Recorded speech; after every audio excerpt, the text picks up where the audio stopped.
নমস্কাৰ, মই আপোনাক স্বাগতম জনাইছোঁ মোৰ ইউটিউব চেনেললৈ। আজি আমি কৰিম ক্লাছ 8 ছায়েন্সৰ যি লেচন 14 আছে শব্দ। তোমালোকে কিবা ভিডিঅ'টো লাইক কৰি দিবা আৰু চেনেলটো ছাবস্ক্ৰাইব কৰি দিবা। ব'লা আজি ভিডিঅ'টো আৰম্ভ কৰোঁ। কুৱেশ্যন আনচাৰবোৰ কৰাই দিম।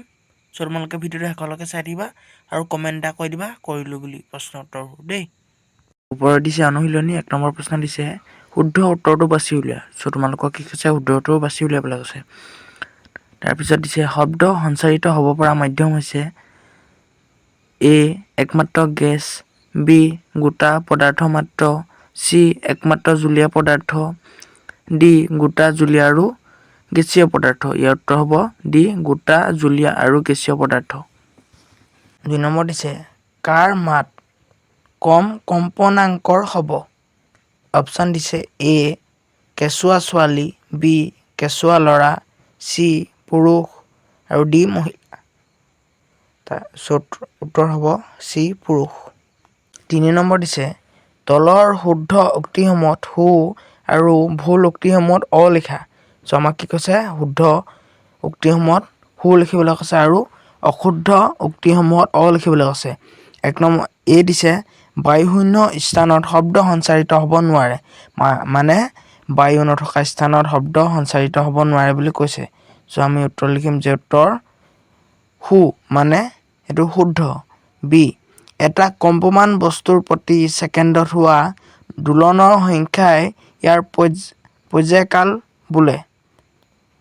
ইয়াত অপশ্যন দিছে সু আৰু অ দিছে। এইটো হ'ব অশুদ্ধ অ। চি নম্বৰ দিছে কম্পনৰ বিস্তাৰ বেছি হ'লে শব্দ দুৰ্বল হয়। ইয়াৰ উত্তৰ হ'ব অ মানে অশুদ্ধ। ডি মানুহৰ বাবে শ্ৰাব্য সীমা 20 হাৰ্টছৰ পৰা 20,000 হাৰ্টজ। ইয়াৰ উত্তৰ হ'ব সু মানে শুদ্ধ। ই কম্পনাংক কম হ'লে তীক্ষ্ণতা বেছি হয়। ইয়াৰ উত্তৰ হ'ব অ মানে অশুদ্ধ। 1 নম্বৰ দিছে অবাঞ্ছিত বা অস্বস্তিকৰ শব্দকেই সংগীত বুলি কোৱা হয়। আমি উত্তৰ লিখিম অ মানে অশুদ্ধ। জি শব্দ প্ৰদূষণে আংশিক শ্ৰৱণ বিসংগতি সৃষ্টি কৰিব পাৰে। ইয়াৰ উত্তৰ হ'ব সু মানে শুদ্ধ। 4 নম্বৰ দিছে উপযুক্ত শব্দৰ সহায়ত খালী ঠাই পূৰ কৰা। আমাক কি কৈছে খালী ঠাইৰ উপযুক্ত শব্দৰ সহায়ত খালী ঠাই এখন পূৰ কৰিবলৈ কৈছে। এই দিছে এটা দোলন সম্পূৰ্ণ কৰিবলৈ প্ৰয়োজন হোৱা বস্তুৰ ডেছ বোলে।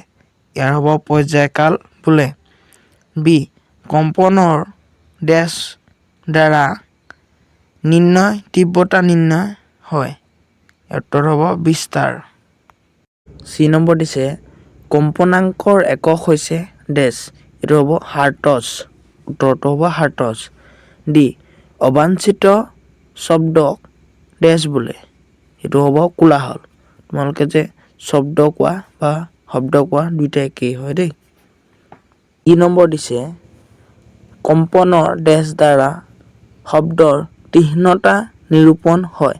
ইয়াত ডেছত কি বহাবা তোমালোকে উত্তৰ কম্পনাংকৰ। তোমালোকে ডেছত কম্পনাংকৰ বহাই দিবা। ভিডিঅ'টো ইমানতে সামৰণি মাৰিছোঁ। তোমালোকে কিবা ভিডিঅ'টো লাইক কৰি দিবা আৰু চেনেলটো ছাবস্ক্ৰাইব কৰি দিবা। আগৰ মোৰ ভিডিঅ' চাইছা নে কমেণ্টত জনাই দিবা। আজিলৈ ভিডিঅ'টো ইমানতে সামৰণি মাৰিছোঁ।